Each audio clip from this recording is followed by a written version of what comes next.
Kata said, if it's like that, like that, like that, I will take it there.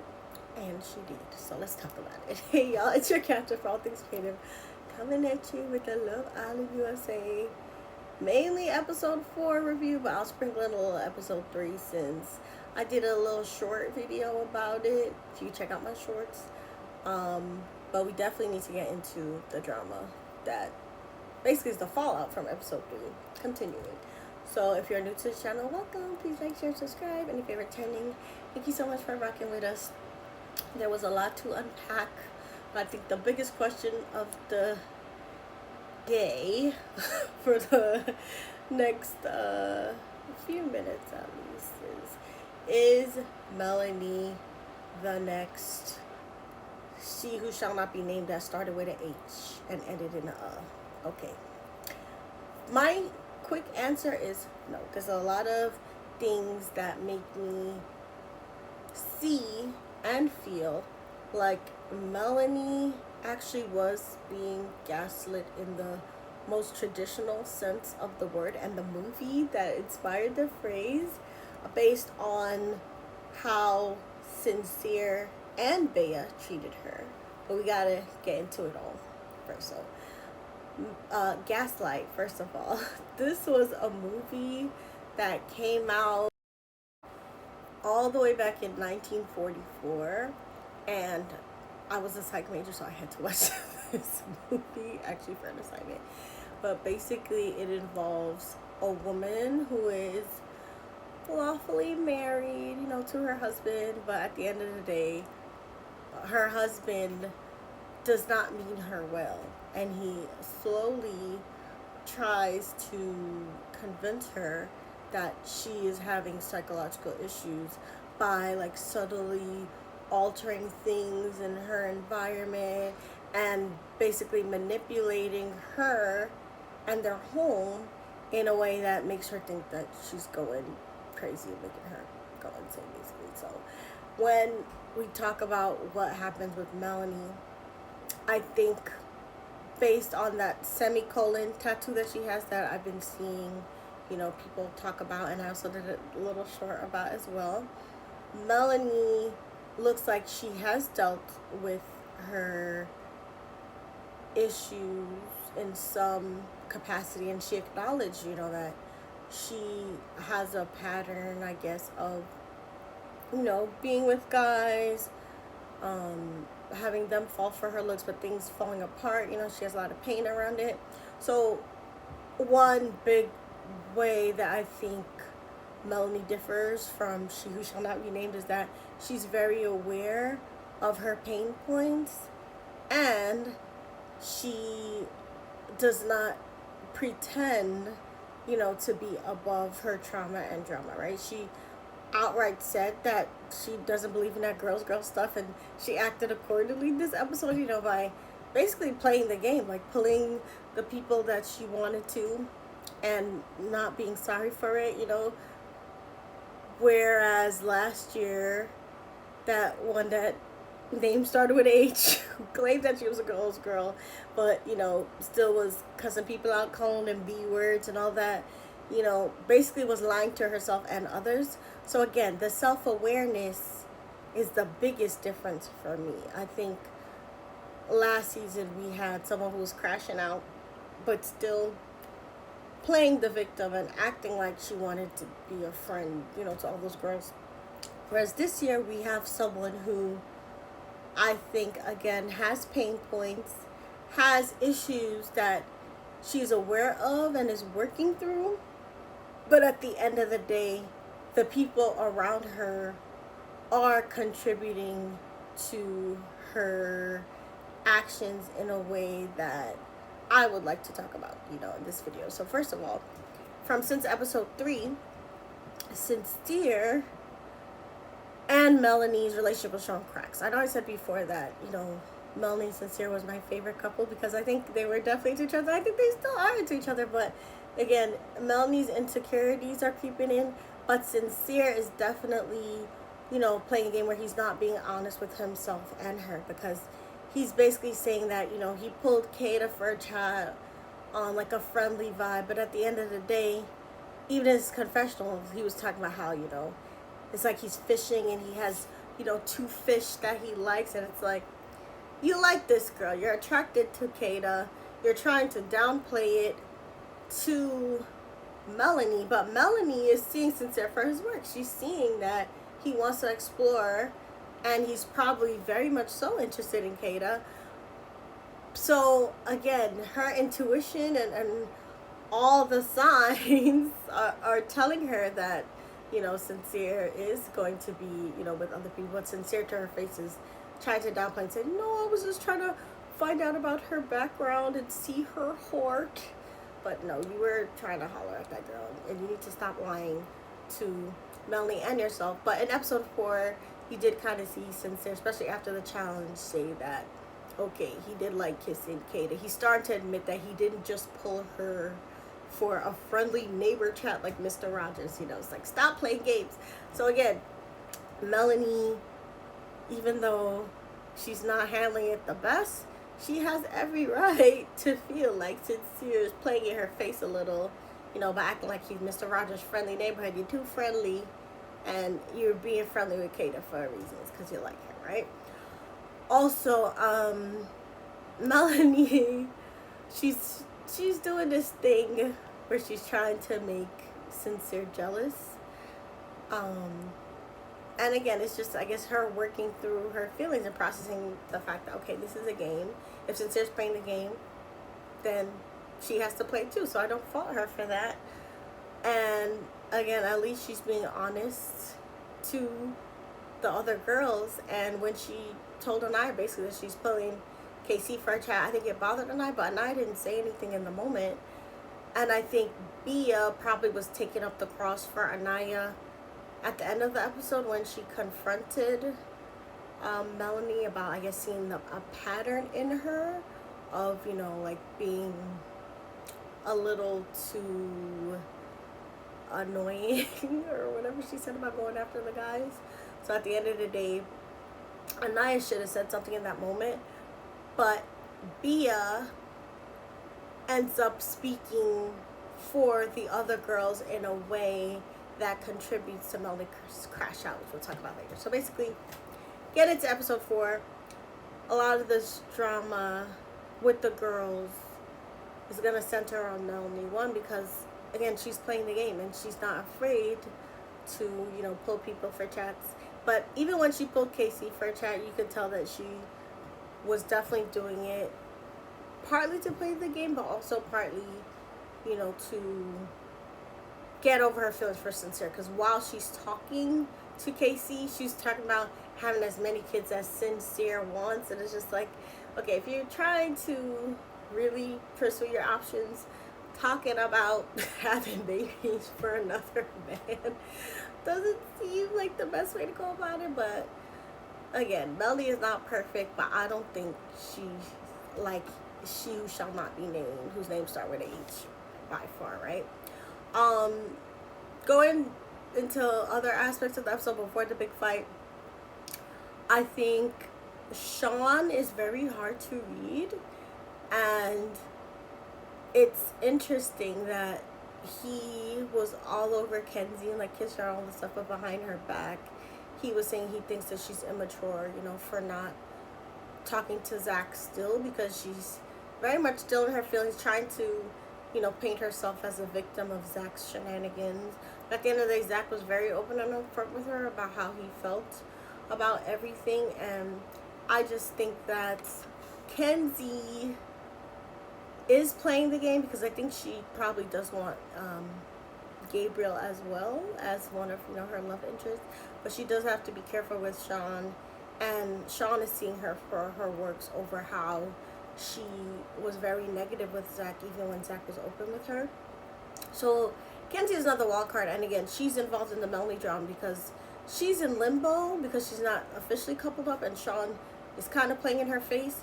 So again, Bia was taking up the cross for Kenzie and saying that Kenzie had dibs on the new bombshell first, but nobody agreed to that. That was only Bia trying to play Queen Bee.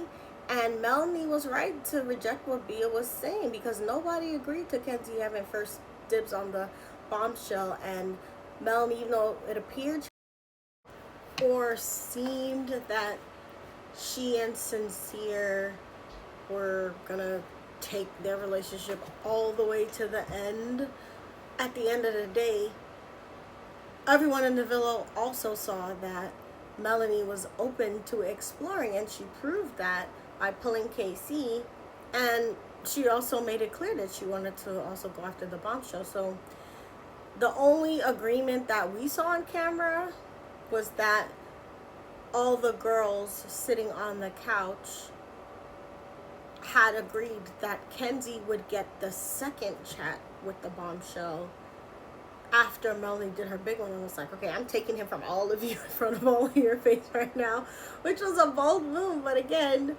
I don't think that, given the context of the game, Melanie was all the way wrong. And I actually think, if anything, Bia was the main one who should have handled the situation differently, because at the end of the day, she had a lot of smoke for Melanie, and it did seem like she wanted to discipline Melanie.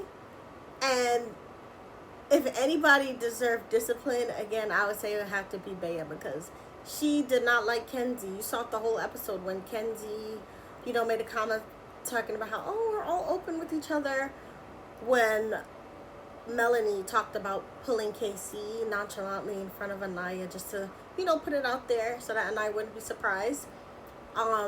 Kenzie was just doing her makeup thing and everything's fine, but Bea was giving her dirty looks, and when it was the challenge, Bea also dunked Kenzie, or I forgot exactly what she did. The challenge was gross, but Bea got her lick back against Kenzie, and Kenzie felt that, I guess, Bea should have went after the bombshell, because she didn't even know that Bea had all this animosity towards her until the end, when Bea, pulled her for the chat and was pretending like she was her friend by, calling dibs for her with the bombshell. But at the end of the day, I think Bea is for self. I don't think Bea likes Kenzie. It showed in the episode. And I think what Bea is trying to do is call all the shots and finesse the situation so that Kenzie does not end up with Gabriel, because she sees that Kenzie likes Gabriel and she does not want them to get along. Because this whole thing kicked off with, again, Bea giving Kenzie dirty looks and her picking on her in the challenge because she knows that Kenzie and Gabriel went for a chat and she felt like Kenzie should have told her. And now, again, by the end of episode 4, she has cleared the air superficially with Kenzie.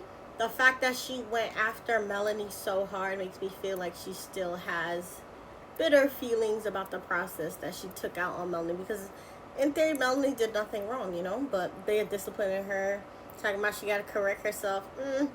That's gaslighting in a lot of ways, because they're in a game where they have to date other people. The bombshell is not attached to anybody. And her, Bea, specifically making Melanie feel like she did something wrong, definitely contributed to Melanie's crash out. Again, could Melanie have handled the situation differently? Yes. But at the end of the day, the way Melanie is acting is not out of nowhere. She had Sincere playing with her face a little bit, and then she had Bea trying to discipline her in front of all the group of girls, and it was giving the girl enough sense when she was like, no, 10 minutes, no, 10, give me 10. Ugh. You could tell she was trying to self-regulate. And I actually think, again, it shows that she has been doing the work on her mental health, because she was upset, and I think she smiled and she was trying to mask her upset feelings, but you saw they came out in the confessional where she cried it out. But yeah, you could tell Melanie was going through it, and it wasn't out of nowhere. I don't think we could, again, compare her to that girl from last season who shall not be named, because she did not lash out against others when she was feeling down. But I did peep that, she did not read the room when it came to Kata and Zach, because going back to the challenge, Melanie thought that she was going to bully Kata a little bit by picking on her in the challenge. But then she saw that Kata was not the one or the two, because Kata, they call her the Grim Reaper of New Hampshire.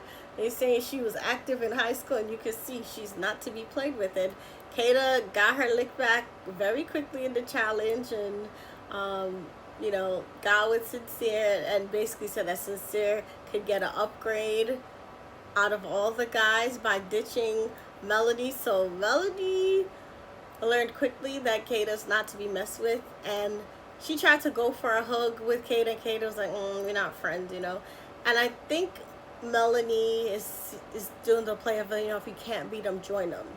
Because when she realizes, that Kata's not to be played with, she randomly tries to act like Kata can be someone that she can use as a friend, because she walks over to Kata and Zach after, the fight with Bia.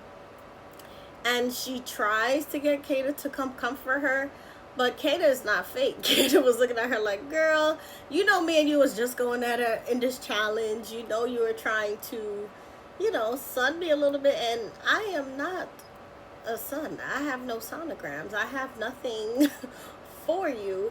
And it was so funny because Zach was sitting there also in his feelings because, he was threatened by the bombshell. And I think Kata was probably trying to talk him down the ledge because Zach was doing some funny, random body language expert fake analysis saying how, the bombshell is the most interested in Kata. See how his arm is open to her?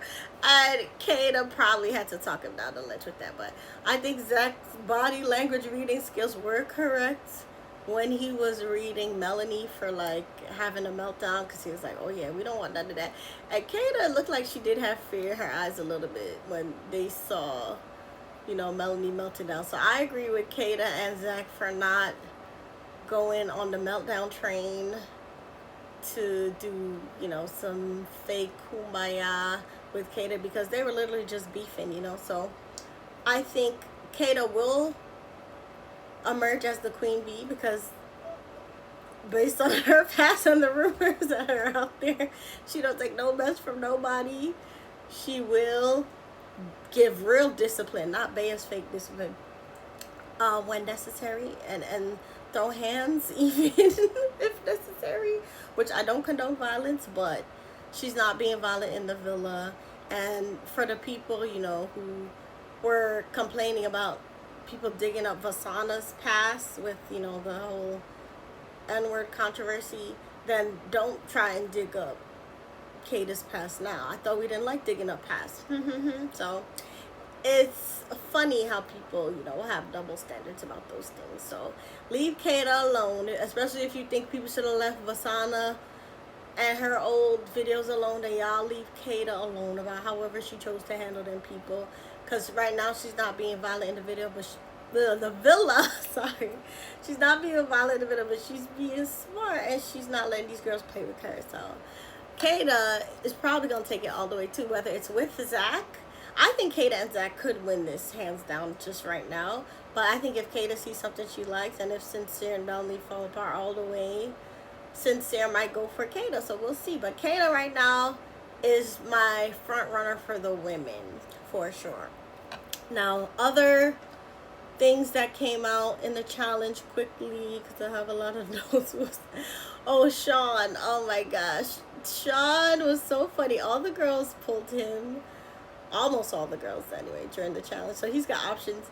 But it was so funny when he made the joke about being a bad cop and probably need a new career, because if you've been online, you see that the mayor of his town is on his neck. This mayor has been putting out all these statements about how, apparently Sean didn't get his leave approved, and he wasted taxpayer dollars on the training of him, and he's so upset with Sean. So this mayor looked like he don't want Sean to get hired again. And it's to the point where Sean's family had to come out and be like, hey, Sean did not waste no taxpayer dollars. He was trained in another city.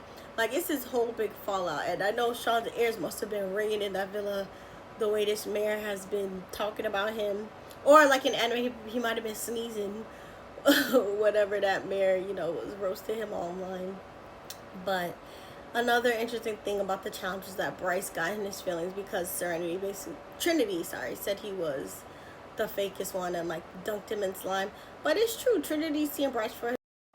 Okay, so takeaways from the arguments.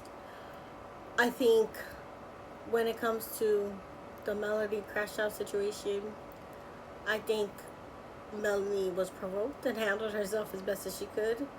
I really think she probably wanted to pop Beatrice, to be honest, and she had to walk away and calm herself down. Because sometimes when people cry, it's because they want to fight. I'm actually that way sometimes when I'm crying. It's not because I'm upset as much as I need to calm myself down from like anger. So that could have been part of it, but I think she's working on herself, and she needs to be aware that a lot of these girls who are acting like girls, you know, probably also want to play the game, but she has to be a little bit more respectful of how she plays the game too, because at the end of the day, she was looking a little too thirsty with the bombshell. She was leaning forward and all that, and the girls did tell her to move back, but she was acting like she didn't hear them. Ignoring the friendships will get her voted off very fast, and this brings us to voting. I think when it comes to the girls, Melanie put herself in danger. I think if the Islanders have the power, Melanie probably will be voted off first. Right now, everybody's fake protecting Kenzie. But if Kenzie doesn't have a connection by the time voting, they should vote Kenzie out for not having a connection. So we'll see how this plays out. But there's a lot of people that don't like Melanie right now, and Melanie is not putting her best foot forward in terms of the social game. But in terms of the love game, she's playing it. So I kind of don't blame her. I see all sides of it.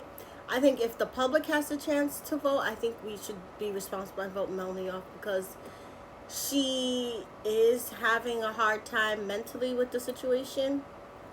And we don't want it to get to the state of she who shall not be named, whose name started with an H and ended last year. So before it escalates to that point, I think she's the girl that should be voted off and probably will be voted off first. When it comes to the guys, I still think that Bryce should be voted off first for scaring the children. Trinity is not buying what he's selling. She dunked him in the slime. He tried to soothe it over, but honestly, he couldn't have been trying that hard if he was trying to jump into bed with Zach and Big Kata, the New Hampshire Grim Reaper, who we shall not vote off, or I don't think we should vote off, is Kata. I think Kata could win this. Keep Kata, keep Zach. They're in a couple. It's only right. I think they're the strongest couple. Keep Casey. I really like Casey and the plant loving. Him and Anaya, they're in a couple right now. They're not the strongest couple, but Anaya, I think, was getting a little jealous when Melanie was pulling Casey. She was a little hurt feelings, so the feelings might be there. Their relationship might grow. So we gotta keep Kata for sure, Big Kata. We gotta keep Zach. I think Zach is probably my favorite guy. We have to keep Casey and Anaya. We have to keep Trinity, but dump Bryce. I hope Trinity gets with the bombshell, actually, if possible, because I don't think Melanie should stay. I think Sincere is going to stick around. He might end up with Kata. Sean has a lot of options. Sean might end up with Kenzie. And yeah, at the end of the day, the first two I need off the villa, and I hope y'all agree, would be Bryce if it's a guy vote, and Melanie if it's a girl vote. So say how you felt in the comments. Please remember to like, share, and subscribe. Remember, you're the master of your fate and the captain of your soul. And let's enjoy summer. We're so back. Bye.